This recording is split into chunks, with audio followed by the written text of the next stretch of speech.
pessoal, tudo bem? Começa aqui mais um episódio do podcast Música Pra Ver, o espaço no qual o musicapavê.com ganha o formato áudio. Meu nome é André Felipe de Medeiros, criador do Música Pra Ver, e eu tô muito feliz de poder retornar aqui ao podcast depois de alguns meses de hiato, nos quais o Música Pra Ver precisou focar o tempo e a energia em diversas outras novidades, e uma ou outra delas você vai conhecer hoje aqui ao longo desse episódio. Enfim, queremos retornar aqui ao podcast então em grande estilo, e dizer que se nós amamos música e amamos arte, nós igualmente gostamos de escutar artistas falando sobre os seus processos criativos. Daí o grande tema desse episódio, que cá entre nós, acaba permeando também todos os outros podcasts que já foram lançados, não é? Mas esse podcast chega também junto ao lançamento da série Canetada. É a primeira série de vídeos do Música Pra Ver que conversa sobre os processos de composição de artistas que nós amamos. O primeiro episódio, com Tulipa Ruiz, já está no ar e pode ser visto no Instagram, no TikTok ou no YouTube. Para não ter erro, você pode entrar no musicapavê.com e acessar a aba Canetada no menu. Já que eu toquei nesse assunto, lá também na aba Podcast você encontra uma página para este episódio, na qual estão reunidas as músicas citadas aqui ao longo das conversas. Bom, para começar, já que o papo é criatividade e processos criativos, nada mais justo que abrir conversa com Brian Bair. O músico catarinense já indicado ao Grammy Latino, tem feito um grande barulho aí no meio pop, não à toa. Suas composições são sempre muito bonitas, muito acolhedoras, e um ótimo exemplo disso é Azul, seu mais recente lançamento, que é uma parceria com o Duda Beat. Tem tudo a ver falar de criatividade com ele, porque além de músico, o cara também é pintor. E você escuta agora tudo o que ele me contou sobre criatividade. Brian, se eu te perguntar de onde vêm as suas músicas, o que é que você me responde? Cara, que pergunta boa. Eu acho que não saber de onde elas vêm é que deixa tudo ser mágico, porque eu acho que o maior barato da minha vida, quando eu coloco um pouquinho de lado, assim, carreira, sabe? Shows, gravações e tudo mais, eu acho que o maior barato é não saber qual a música que vai começar a existir depois que eu escrever ela. Então, a maior magia, cara, para mim, de escrever, a coisa mais divertida e ao mesmo tempo desafiadora, é saber que existem músicas que só vão existir no mundo se eu criar.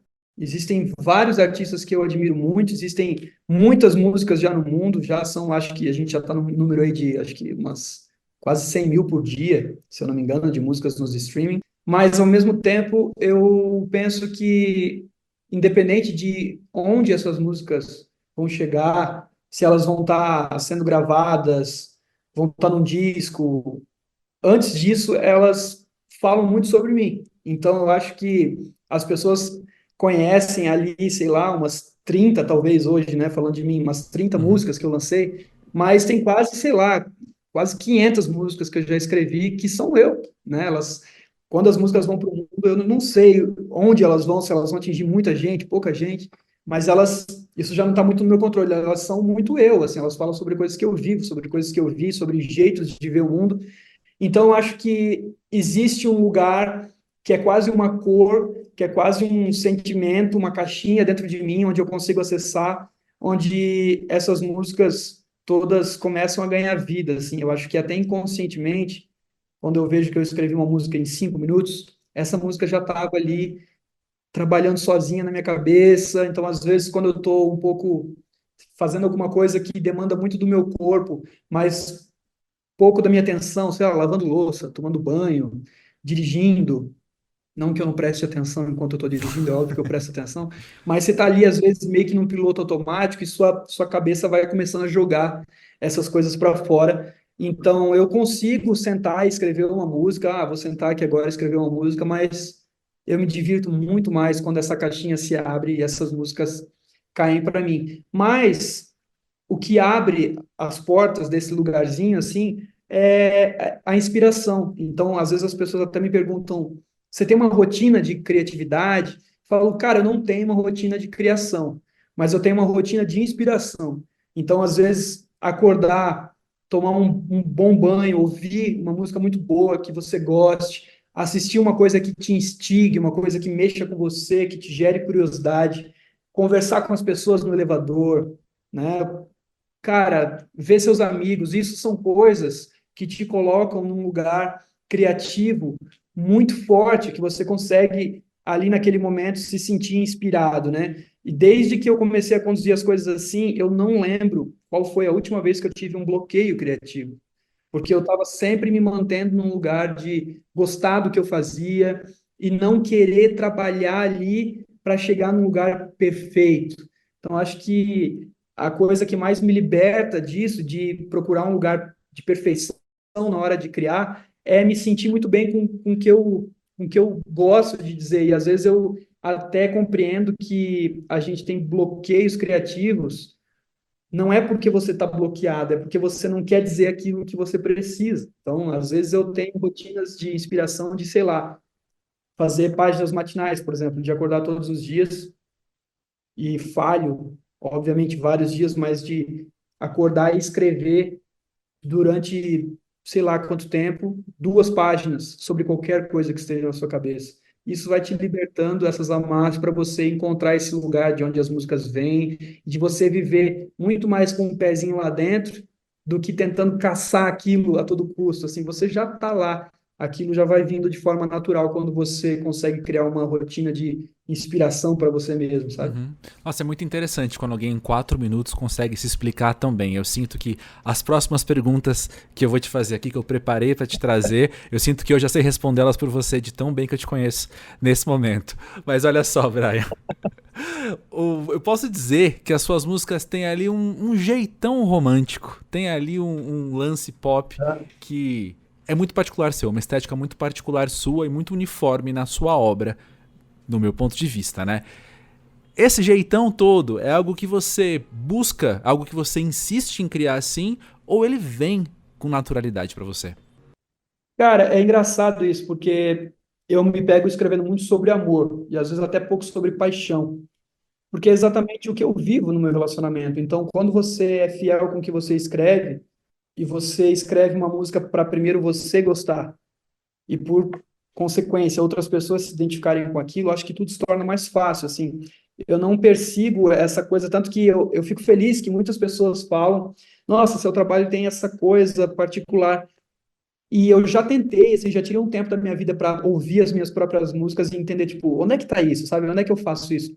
Mas, na verdade, isso está intrínseco ali porque é eu criando de forma muito livre, assim, sabe? Então, eu acho que quando você topa criar desse jeito, você topa também, às vezes, não ter o controle sobre, né? Você não saber que músicas que as pessoas mais vão gostar.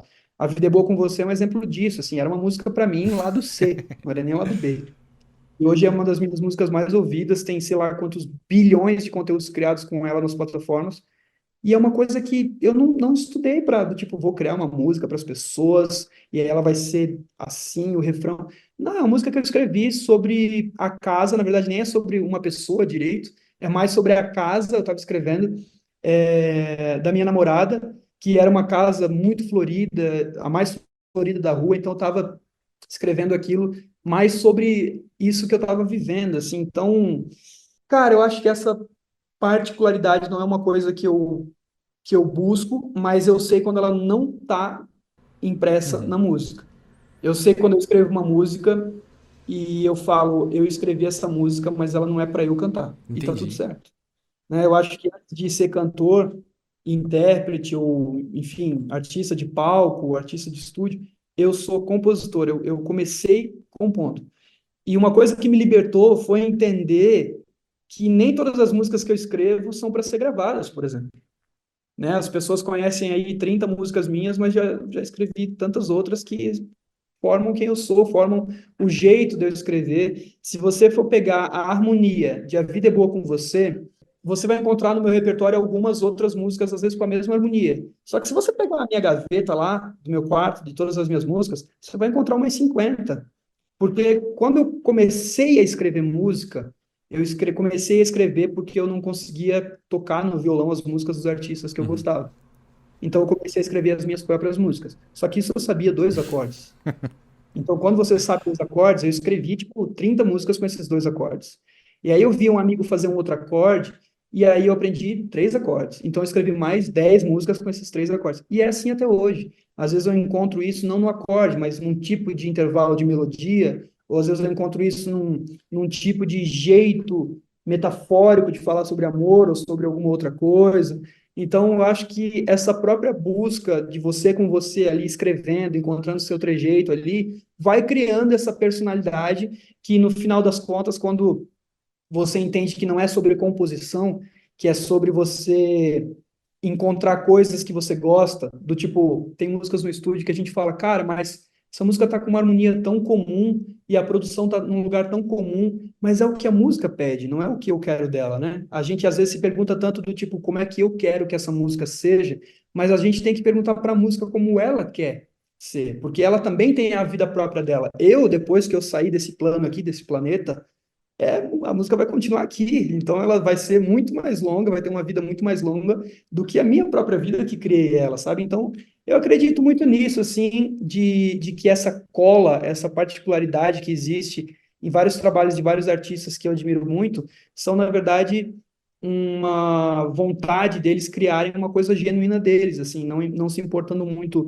com que as pessoas vão necessariamente achar, porque quando você é verdadeiro com você, com seus sentimentos e tudo mais, você vai dando voz para muitas pessoas que às vezes não conseguem dizer o que sentem, mas uma música consegue traduzir muito bem esse sentimento. Então, naturalmente, as pessoas passam a se identificar com aquilo, com aquele artista, com aquele jeito de se expressar e tudo mais, sabe?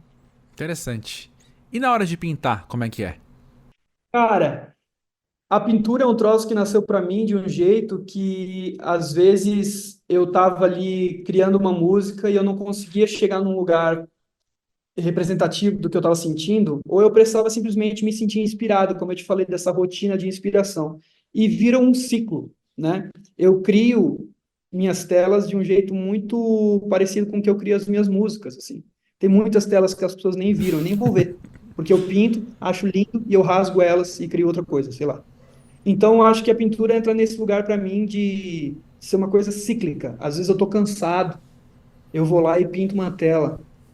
E aí, depois de olhar para a tela, eu falo, cara, essas formas, essas curvas, essas cores, essas texturas, elas me lembram uma coisa, como eu te falei, que é quase uma cor, que é um negócio, é uma sinestesia, né? Você fala, cara, então Exato. isso traduzido, se isso aqui fosse uma música, seria mais ou menos assim. Então é quase que um processo de laboratório, assim, sabe? Que você está ali criando e às vezes isso ele é um processo que passa por pintura, por música, que às vezes esbarra ali no humor, numa piada, num, num filme, e você vai caçando esses sentimentos todos, só que quando você pode também pintar e criar suas próprias coisas, é mais legal, assim, né? Essa coisa de se inspirar para escrever poderia se dar a partir de uma visita numa galeria de arte. Só que quando você pode ir ali você mesmo pintar uma coisa e se inspirar para escrever, e escrever para se inspirar em pintar, vira um negócio muito, uma alquimia, assim, muito gostosa, assim. E, cara, eu me divirto muito, assim, eu me divirto muito. Eu acho que se fosse para eu levar coisas para uma ilha deserta, eu levaria com certeza um violão e uma gaita de boca e tintas e algumas telas, assim, porque são coisas que alimentam o espírito, assim. Eu acho que a gente precisa comer, beber água, dormir. Eu preciso disso tudo, mas também preciso ver algumas coisas que eu Uhum. sinto, ver literalmente, às vezes numa tela ou ouvir numa música também. Uhum. Sobre isso, você já falou a palavra cor algumas vezes aqui hoje. Tua música nova Chama Azul. Você fala da casa mais florida da rua. Você percebe uma visualidade na sua poesia? Eu acho que uma coisa que eu aprendi observando e analisando algumas das músicas que eu mais gosto, assim, são jeitos de escrever meio que imagéticos, assim. Quando Uhum. você começa a mostrar para a pessoa através da letra um cenário, um lugar, uma cor. Então, as pessoas, eu acho que quando você canta, agora quando eu fecho o olho, lantejoulas no meu peito, você não tem como não imaginar uma cena. E às vezes essa cena se dá com uma pessoa que você ama, às vezes com você mesmo. E a partir do momento que você cria uma cena na sua cabeça, ouvindo uma música, ela começa a ocupar um lugar muito especial para você, assim. Eu percebi que isso acontecia comigo quando eu ouvia músicas de alguns artistas e falava, cara, mas Não sei porque eu gosto tanto dessa música. E às vezes Uhum. era uma frase que a pessoa dizia que te fazia se transportar para um lugar visual, sabe? Então eu acho que as cores e essas formas e essas metáforas dentro das músicas começaram muito cedo para mim. Só que eu acho que depois que eu comecei a pintar, começou a ficar muito mais visível assim nas músicas, né? Visível nesse sentido, de você poder ouvir e imaginar essa coisa. E Azul, para mim, tem isso, assim, a gente gravou o videoclipe numa casa toda azul, mas o clipe poderia ter sido preto e branco, que seria tão lindo quanto, porque o azul dentro dessa canção, para mim, ele é um sentimento mesmo, né? É tão azul da cor do céu nosso beijo. Assim como para mim a saudade tem uma cor, às vezes a tristeza tem uma cor, a euforia tem uma cor também, e azul, para mim, tá nesse lugar de sentimento de que o clipe retrata também de você às vezes estar num lugar que não é que não conversa muito com você, mas sabe quando você vai numa festa e você não conhece ninguém? E aí, mas tem uma pessoa só que você conhece, e você fala, cara, eu preciso encontrar essa pessoa porque eu estou me sentindo muito perdido aqui. Para mim, esse sentimento por si só, ele também é um pouco azul, assim, sabe? Então, eu acho que a música fala muito mais sobre esse sentimento do que sobre a cor em si. O que Uhum. talvez para outras pessoas seja o mesmo sentimento, só que amarelo. Então, acho que vai de pessoa para pessoa, assim. Justíssimo. E Duda Beat, me fala sobre a escolha de tê-la contigo na música e no clipe. Cara, eu escrevi Azul com a Joyce Alane, que é uma amiga cantora e compositora incrível de Recife. E quando a gente escreveu essa música juntos, ela nasceu muito rápido e a Joyce também é de Recife, então tem essa coisa quente do sotaque, muito gostoso de ouvir nessas músicas. E eu fiquei pensando assim em uma voz que faria muito sentido para ela, e a primeira que eu pensei, a que mais ficou forte na minha cabeça, foi da Duda. Então eu fiz o convite e fiquei muito feliz porque ela mergulhou de cabeça assim na música, ela mergulhou de cabeça no universo, ela compreendeu tudo que a música precisava expressar, a gente colocou também ela num lugar que ficasse muito confortável, tanto para a Duda gravar quanto para mim. A letra faz todo sentido com ela, faz todo sentido comigo. A parte visual também do videoclipe, a Duda foi super querida, assim, passou a madrugada lá gravando com a gente, foi muito divertido, a gente deu muita risada gravando. E, cara, é uma coisa que eu vou levar para o resto da vida, assim, porque é tão bom, né, quando a gente conhece artistas que a gente admira e a gente passa a admirar ainda mais. Às vezes dá medo de conhecer os artistas que a gente gosta, assim, mas a Duda foi tudo muito gostoso, muito leve, assim, com ela, porque ela é uma pessoa por trás ali do artista também muito maravilhosa, assim, a gente se identificou com várias conversas que a gente teve durante a gravação. E, para mim, ela brilhantou a música de um jeito incrível, assim, ficou muito mais bonito. Leandro Ferraz é um cara que já apareceu no musicapavê.com na seção Conheça Novas Bandas. E ele vem agora ao podcast falar de Outro Tempo, single que inaugura uma fase de lançamentos que vão culminar em seu segundo álbum, o sucessor de Algumas Certezas, lançado em 2022.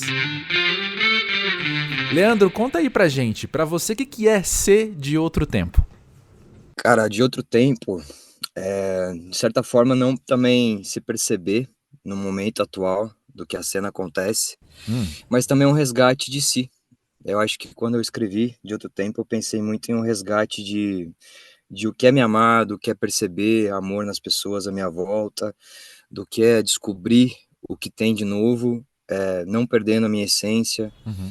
Então, de outro tempo é muito mais sobre um retorno sobre a si e também, de certa forma, um recomeço de outro tempo. Então tem essa dupla linguagem, né? Tanto que fala de passado, mas também quanto que fala de futuro. Como é que você tem observado, então, a cena na qual você está inserido ou com a qual você dialoga e o quanto você é diferente dela? Eu acho que na maneira que eu escrevo, ela se desloca um pouco da maneira com que as pessoas têm escrito. Mas eu acho que muito por alfabeto, eu acho que muito das coisas que são cristalizadas em mim, na música, que são minhas principais referências, são de outro tempo. E eu acho que isso se define muito entre os 15 até os 25 anos, assim, você se amadurece muito com tudo que você consome nessa fase da vida. Depois você só reforça e tenta descobrir potência disso em você, de onde tem diferença do que eu consumi até agora e o que eu posso entregar de novo para o mundo. Então, meu trabalho muito se prega nesse caminho de tentar achar qual que é a curva do rio, né, nesse fluxo gigante de coisas que são parecidas e de impressões que o mercado, Uhum. que você falou agora há pouco, que a gente fica cansado de falar, realmente quem é independente fica cansado de falar sobre o business, mas artisticamente a gente também está num limbo. A gente não tem grandes ídolos com destaque tão pragmático a ponto de mudar uma geração. A gente está cada vez mais nichado, com pequenos reis de pequenos feudos e pessoas extremamente cegas do que está acontecendo em volta. Então, de certa forma, tem um pouco de crítica sobre o que é ser atemporal, o que é ter em você a essência do que você aprendeu, do que você é, de onde você é, da linguagem que você fala. Eu tento pregar isso nas minhas músicas desde que escrevo.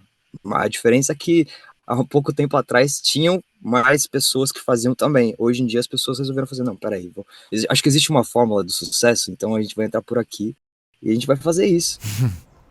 E também por entrar nesse mundo que é uma selva, né, da produção, que se você não tá dentro, você não tá numa playlist, se você não tá numa playlist, você colocou seu dinheiro, porque é muito mais difícil você direcionar a sua música sem os dados referentes à persona, consumo. Eu tento colocar nas minhas músicas a curva do rio disso. Eu não me importo tanto. Eu me importo muito mais em levar minha essência. Eu sei que minha essência vai um dia atravessar alguém que também tenha pensamentos parecidos e que sinta falta disso. Sinta falta de linguagens diferentes, de timbres diferentes. Acho que é inegável dizer que tem um aspecto romântico na sua música que é muito forte. E aí a gente fala de um romantismo desde falar de amor, quanto um romantismo, quanto idealização, que é o que você acabou de trazer aqui, né? Você olhar para uma coisa e você ter um objetivo, você ter uma meta artística e você idealizar isso, romantizar isso e ir nessa direção. Como que você acha que você está sendo percebido por quem te escuta? É um pessoal que se identifica com essa idealização? É um pessoal, como você falou, sente falta, então, de ter mais artistas fazendo isso? Como é que você tem notado no seu diálogo com o pessoal?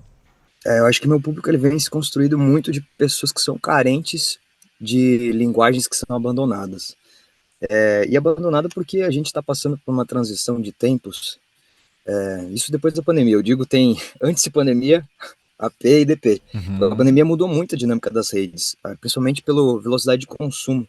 Acho que também no Brasil essa infraestrutura do 4G, da internet, tudo isso veio de uma vez só, os aplicativos e tudo muito rápido, consumo muito rápido das coisas, e até a nossa linguagem, ela se reduz. A gente acaba usando palavras muito parecidas, ou termos de comunicar uma coisa muito parecida.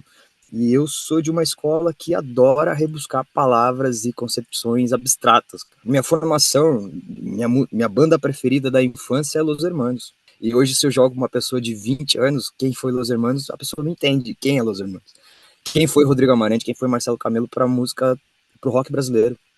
Que foi muito importante, foi um divisor de águas, foi também um divisor de críticas. E hoje, se você vê um show dos caras, o público é sedento pelo som deles, é apaixonado, e eu acho que isso me marcou na infância também. Ouvia minha mãe cantando, meu pai cantando, e falava, cara, é isso, eu acho que português se trata disso, da gente decupar as melhores palavras, pensando na etimologia da palavra, de onde surgiu a língua portuguesa, né? O português era uma arte, era uma maneira de você fazer cantigas diferenciadas, de você agradar as pessoas a partir da musicalidade da sua palavra, da sua letra, do seu fonema.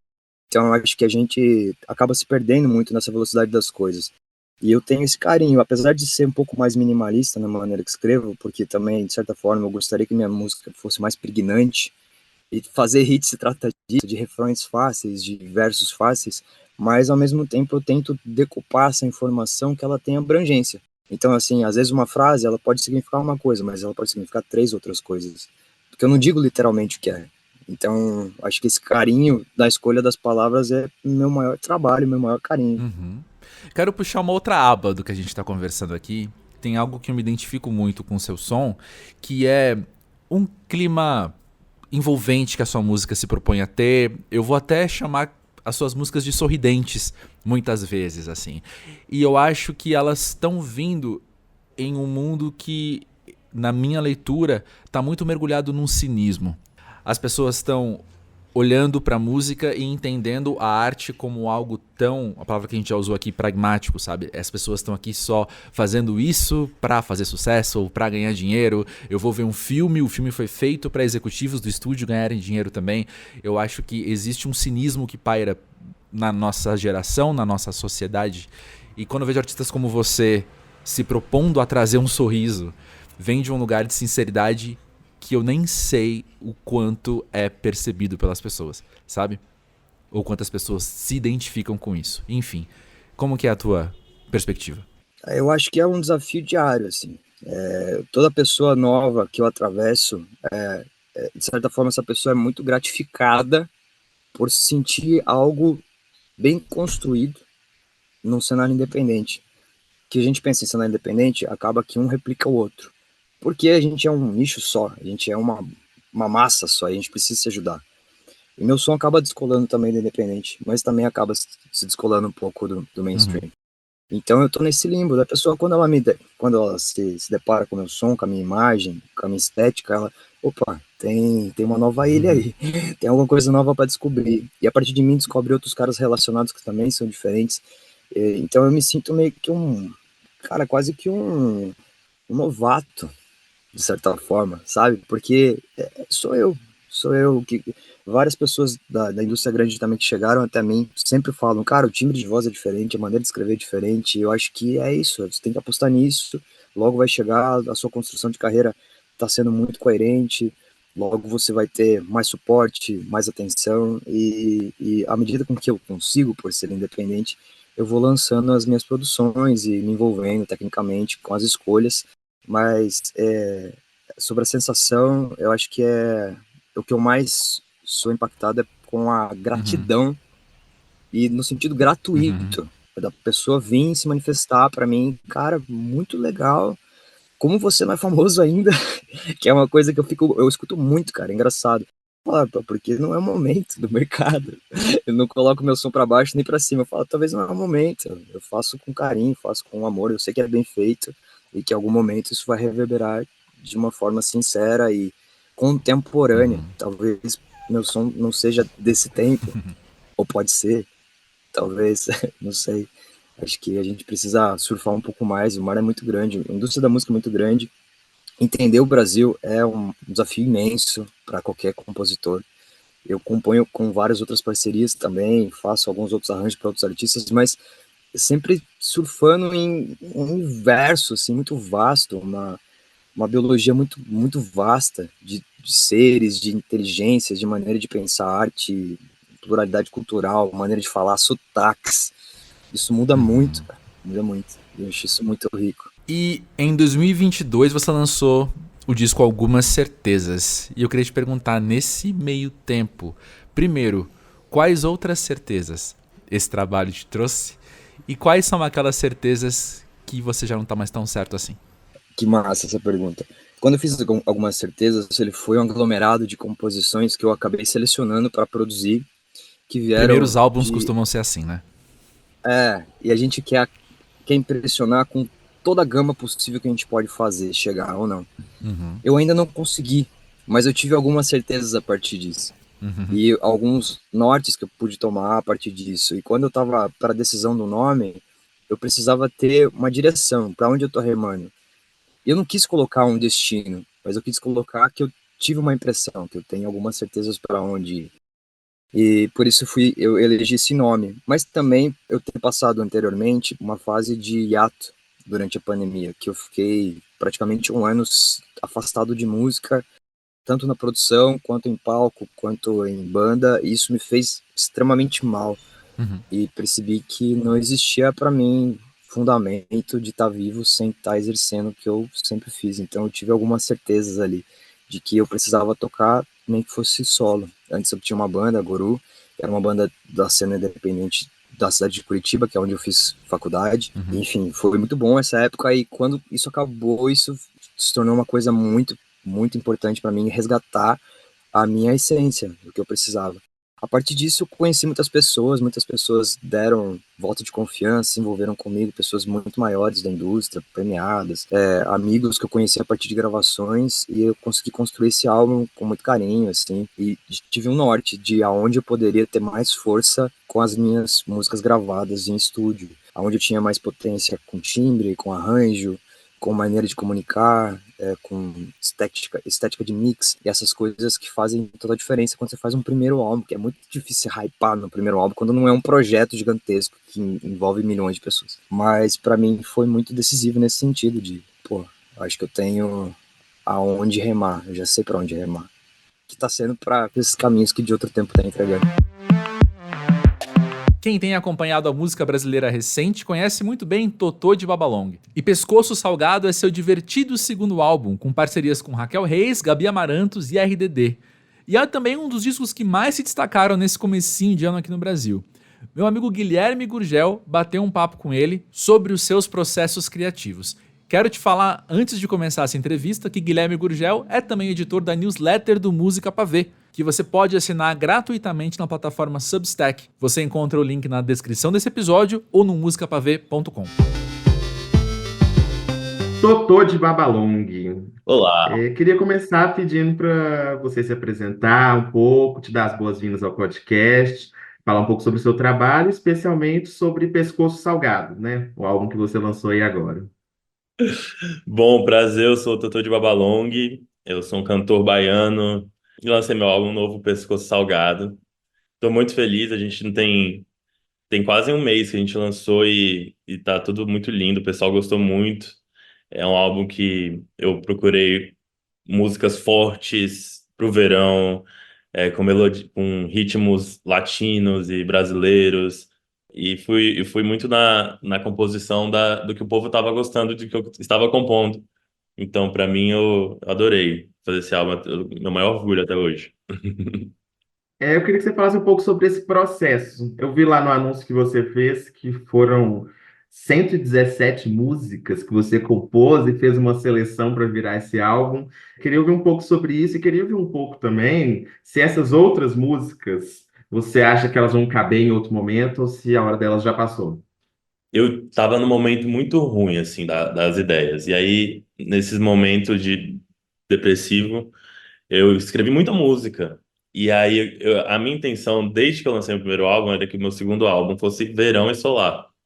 Então as músicas solares foram poucas de todo esse rolê. Tanto que é um álbum curto, né? E eu por um tempo eu fiquei pensando que não seria legal cantar sobre tristezas, né? Mas aí eu percebi que eu adoro música que fala sobre esse outro lado da emoção. E eu tenho vontade. Assim, o meu terceiro álbum, eu sou o louco do álbum. Já tá pronto na minha cabeça, já escolhi as composições. E tem muito disso. Eu quero no meu próximo álbum resgatar mais esse lado mais sofrido e menos amor, assim, mais doer, sabe, pedrada. Você falou um pouco sobre as sonoridades que você explorou nesse. Queria ver um pouco sobre referências. Quais foram suas referências nesse álbum? Bom, eu sabia que eu entendi que nesse álbum eu queria falar sobre o Totô de Babalongo. Meu primeiro álbum, Contém um Drama, foi um álbum que eu experimentei. Então eu gosto da sonoridade, eu gosto foram letras meio doidas, assim. Esse segundo álbum, Pescoço Salgado, eu falei, cara, o que eu entendi o que é o Totô de Babalong? É um cara latino, é um cara que canta de amor, é um cara safado. Então eu vou pegar tudo isso e ver quais gêneros na música latina, romântica, safada, tem a ver. E foi o que eu fiz. Tanto que eu uso pagode, eu uso a bachata, eu uso o brega. E tenho muitas influências do brega no Reginaldo Rossi, Fagner. E muito do axé dos anos 2000 também. A música latina é muito inspirada no Axé Moá, que é uma barraca de praia aqui de Porto Seguro. E, enfim, é muito, muito axé anos 2000 e aquela sirene. Ué, ué, ué, ué, ué. E o pessoal dançando coreografia. Então, é total essas referências. Claro, ir atrás de produtor que consegue pegar essas referências e transformar uma coisa nova e boa e bonita. E foi esse meu rolê, nesse álbum. Tô muito contente, muito feliz. Você foi falando, eu fui lembrando. Eu sou de Belo Horizonte. Aqui o carnaval de Ah, rua tá uma coisa de louco, tá uma delícia. E muito. sempre que eu vou nos bloquinhos, assim, o pessoal sempre toca Banda Eva, sempre toca Jorge Benjor, sempre toca Raça Negra. Então, assim, você foi falando, eu fiquei pensando, assim, se você acha que nesses clássicos, né, nesses bastiões aí da música de verão brasileira, música de carnaval brasileira, ainda é um poço muito rico e muito pouco explorado de referências, assim, na música que está Acho, sendo feita agora. acho. Eu acho que assim, é muito doido porque eu acredito que era o, sei lá, tinham demandas diferentes para a época, né? Então, o- era muito legal como trazia, o axé trazia um pouco do misticismo do, sei lá, Egito e falava sobre coisas de outras culturas, de Havaí. E hoje em dia a gente tem o TikTok que pede outras coisas, né? De tipo ter ritmos pá, pá, pá. E eu acho que se a gente beber mais essa era, eu acho muito, muito mais interessante de pegar, sei lá, é muito inteligente. Banda Eva, gente, Minha Pequena Eva é muito inteligente a letra. É, até o Jorge Benjol mesmo. Enfim, mas eu adoro essa era do. E tem muito do que se beber, e eu quero muito beber cada vez mais.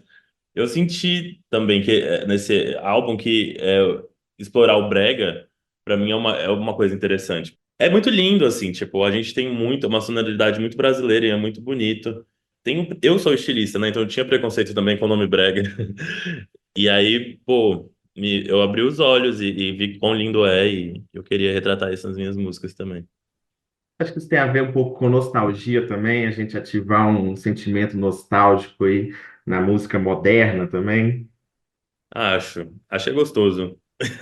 É, que você falou sobre ser estilista, e assim, eu amo a capa do Contém um Drama, amo a capa do Pescoço Salgado, coisa meio loba ali, como diria o Twitter, né?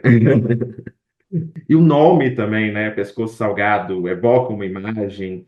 É, eu fiquei pensando nessa questão visual. Como é que é para você no seu processo, assim, né? É, as duas coisas meio que andam juntos, uma coisa puxa a outra. Como é que é essa parte visual dentro da sua música? Eu acho que pelo fato de eu ser estilista, trabalhar com moda, realmente o visual sempre foi muito impactante, assim, mesmo de... Eu sempre procurei editorial, porque eu também fotografava, os editoriais era eu que fotografava, eu fazia roupa e fotografava. Então eu sempre prestei atenção em direção de arte, eu sempre prestei atenção em fotografia, em fotógrafos, eu sei o nome de todo mundo que eu gosto, sei o trabalho, conheço bem, tanto na gringa quanto no Brasil. E aí, quando eu penso em uma obra musical, eu penso numa obra visual. Tipo, e eu acho que é muito, né, influência do pop. Eu acho que Beyoncé, essa galera sempre martelou muito isso e realmente, tipo, é um mundo visual. Então, quando o Pescoço Salgado, em específico, eu sabia, né, que eu queria apresentar o Totô, de dar todas aquelas maneiras de ser latino, de ser romântico, safado. E o diretor de arte que eu queria, eu falei, cara, é esse cara que vai conseguir passar o que eu quero. Eu fui atrás dele, fui atrás da fotógrafa que eu queria, que eu sabia o estilo de fotografia dela. E falei, olha, essa é a ideia do álbum, me ajuda. Eu mandei o álbum pra eles e eles chegaram na ideia do Engolidor de Espada, que eu achei genial. Porque é engraçadíssimo, tipo assim. E pra muita gente é só tipo, o cara tá numa foto linda, mas, cara, é engraçado. Tipo, e também tem várias questões, né? Pô, tá engolindo uma espada, é perigoso, sua garganta, tá colocando uma faca no seu instrumento de canto, é perigoso, é sensível, é vulnerável, e achei muito lindo. E os tons de cores também ficou super tropical, a pele suada.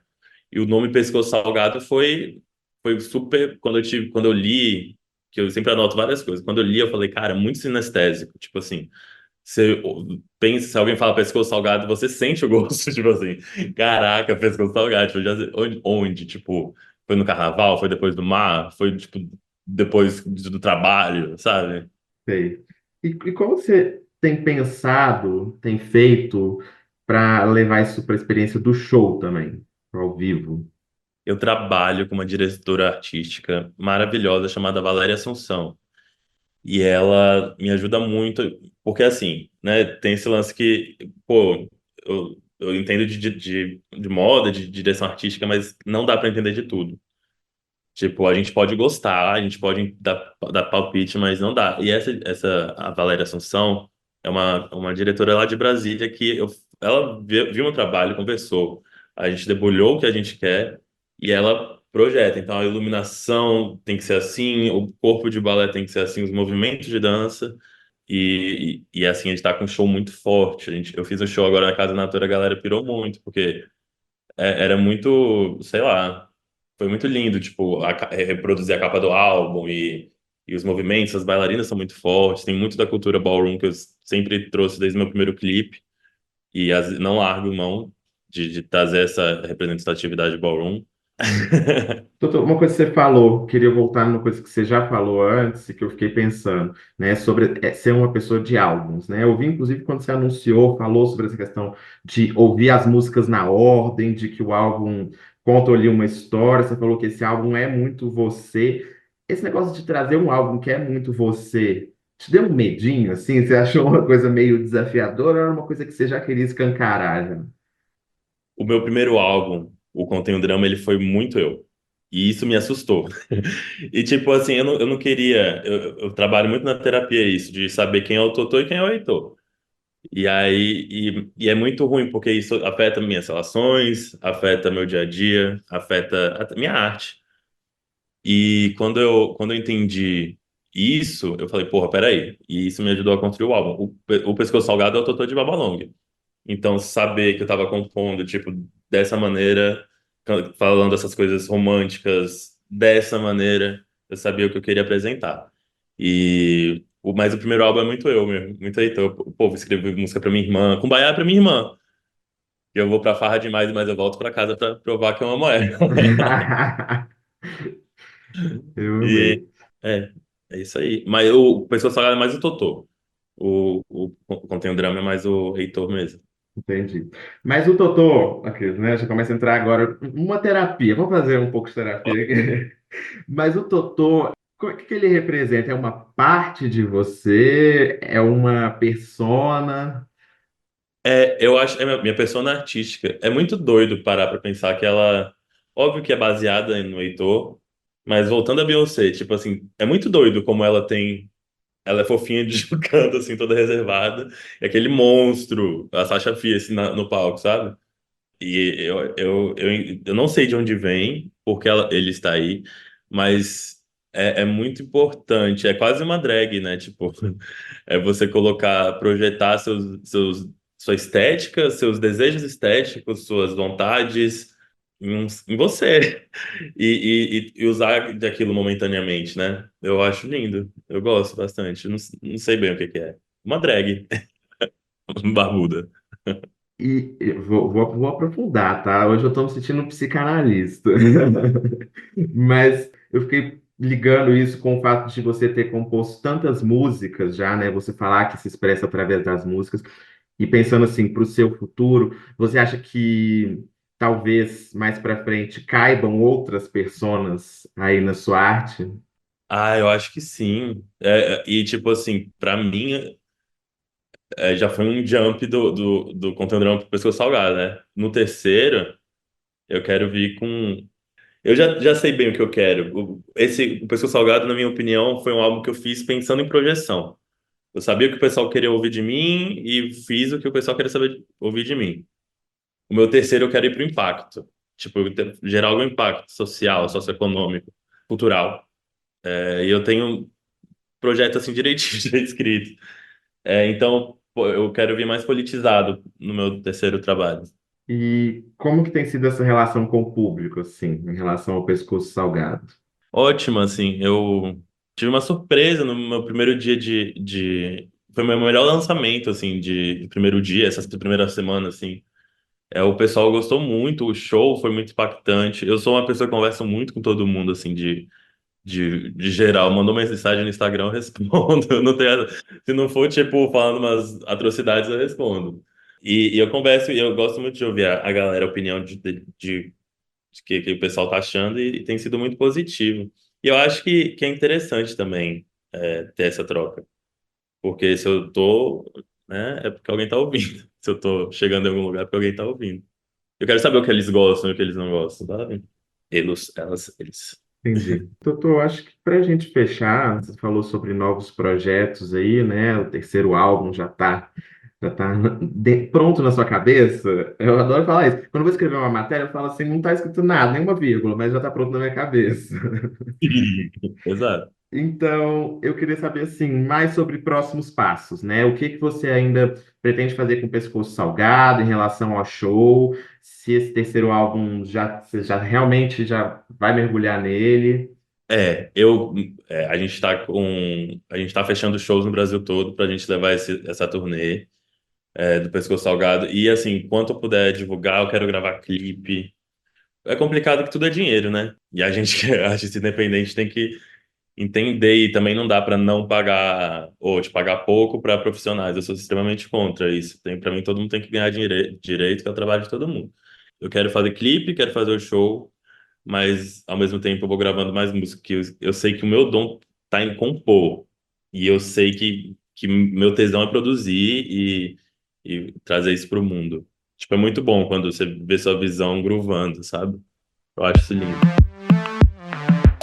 Ana Frango Elétrica é uma velha conhecida do Música Pra Ver, inclusive do podcast, e é também uma favorita no meio musical brasileiro contemporâneo. Me Chama de Gato Que Eu Sou Sua, seu mais recente disco, foi destaque em diversas listas de melhores do ano, inclusive na do Música Pra Ver. E essa espécie de reestreia do podcast Música Pra Ver não poderia ser outra que não um episódio com Ana na capa. Como ela é também produtora, foi muito bom poder conversar sobre processos criativos com ela, e eu tenho certeza que você vai conhecer mais dela e também de meios de produção musical no geral depois de ouvir essa conversa. Ana, uma coisa que eu fico curioso para escutar de você é que você é uma artista muito produtiva no quesito produção dos outros também, né? Você tá sempre envolvida no trabalho de mais alguém. E o quanto você nota, o quanto você acha que produzir os outros impacta a sua própria música? 100%. Eu acho que faz com que eu me sinta mais criativa individualmente e parece que faz mais sentido o estar fazendo o meu trabalho autoral e o meu trabalho individual, né, solo, porque eu sinto que eu consigo levar e compartilhar, levar para sempre, para frente e compartilhar tanto os meus erros quanto os meus acertos, no sentido de conseguir dar vazão a pensamentos, a aprendizados ali no campo da produção, engenharia, testes, né, ideias que dão certo e outras que não dão tão certo, por que deu certo, por que não deu certo, enfim.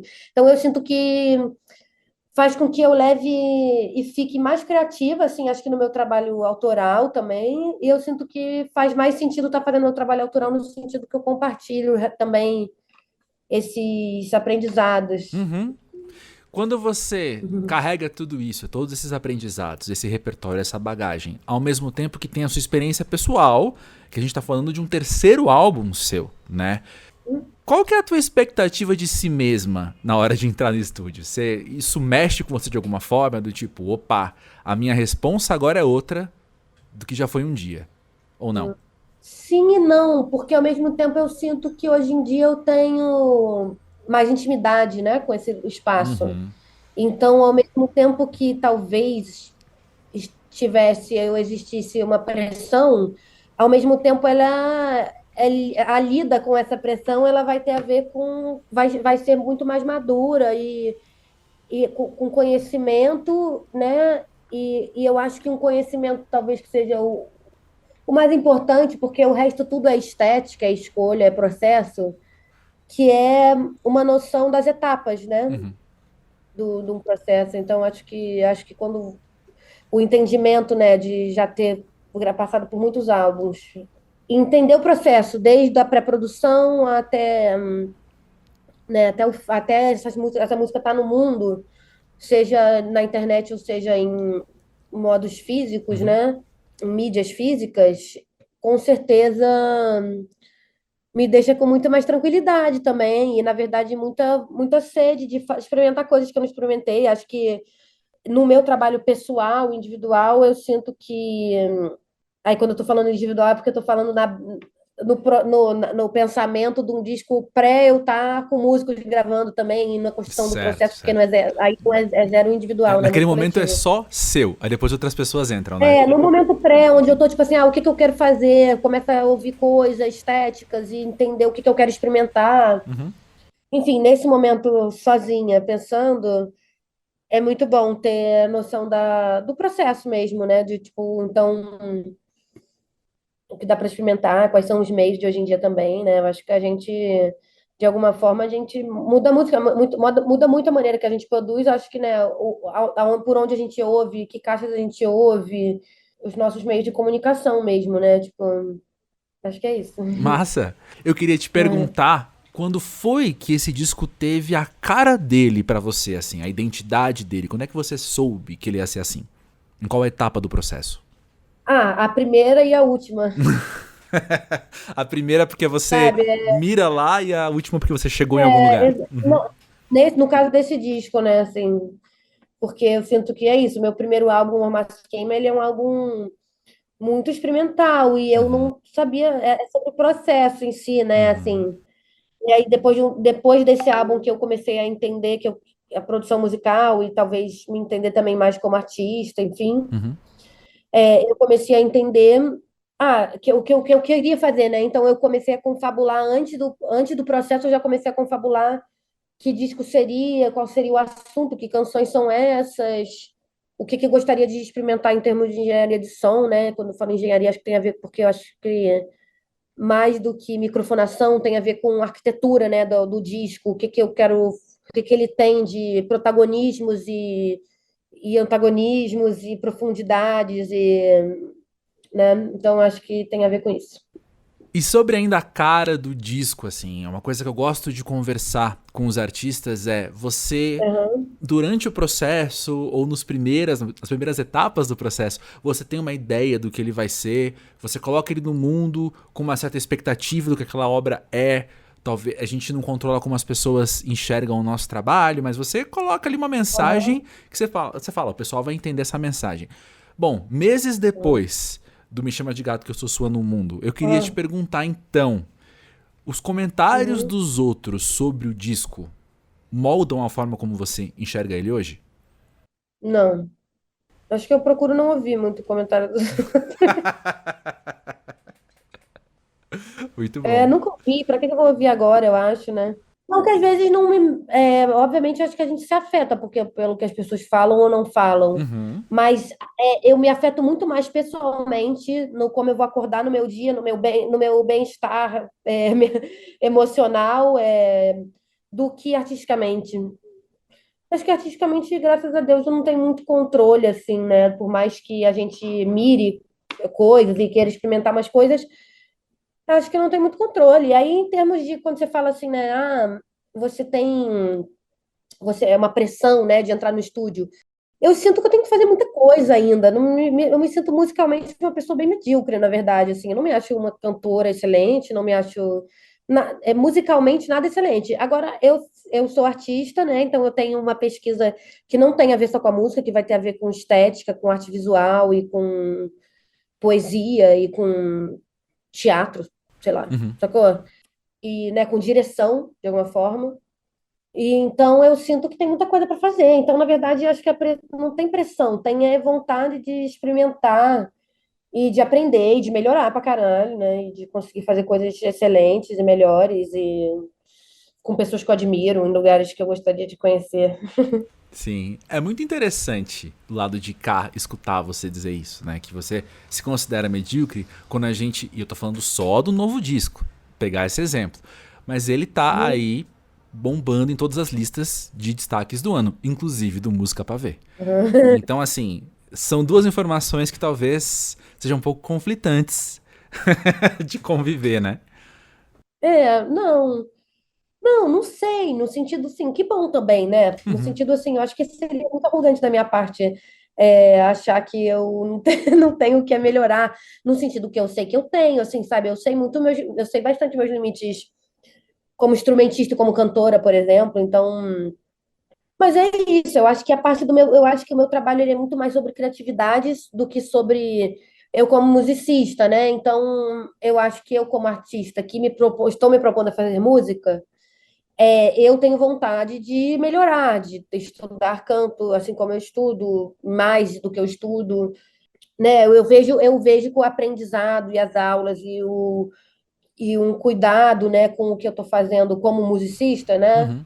só me eleva. E eu acho que, querendo ou não, esse disco que você está falando agora, ele tem a ver com essa jornada, né? Eu acho que como eu comecei cedo, né, no sentido que tem um disco meu com canções dos meus 16 e eu cantando com 18 anos, com 20 anos. Uhum. Esse disco, eu com 25 anos tinha 3 discos lançados. Eu acho que o meu processo como artista, como ele está muito escancarado, né? Assim, é um processo escancarado.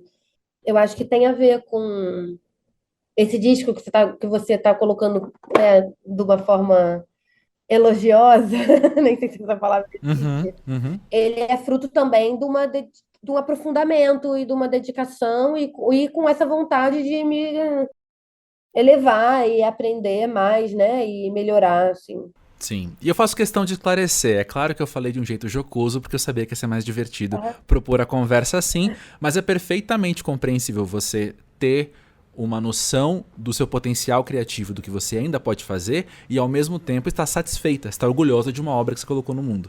Né? Você só colocou no Aham, mundo porque você estava satisfeita com essa obra. aham, sim, sim. É, eu acho que o melhor disco é sempre o próximo, e aí o Exato. melhor é tão relativo, né? No sentido que, assim, com certeza eu, no meu eu de agora, eu acho Me Chama de Gato Que Eu Sou Sua infinitamente melhor do que meu primeiro álbum. Só que quem disse que eu também vou achar para sempre, no sentido do que, não sei do que daqui a muitos anos, o que que eu vou considerar, entendeu? Quais os seus critérios de avaliação do que é melhor? Talvez não desse álbum, porque do Me Chama de Gato eu sinto que ele tem muita verdade. Para mim, eu acho que isso sempre vai transparecer, mas talvez tenha álbuns que eu não tenha tanta verdade na minha carreira, na minha discografia.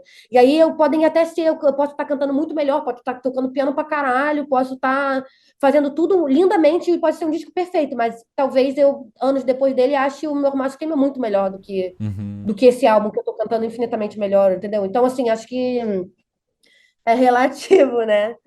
Justo, perfeito, perfeito. Eu tô viajando. Gosto assim, eu também tô.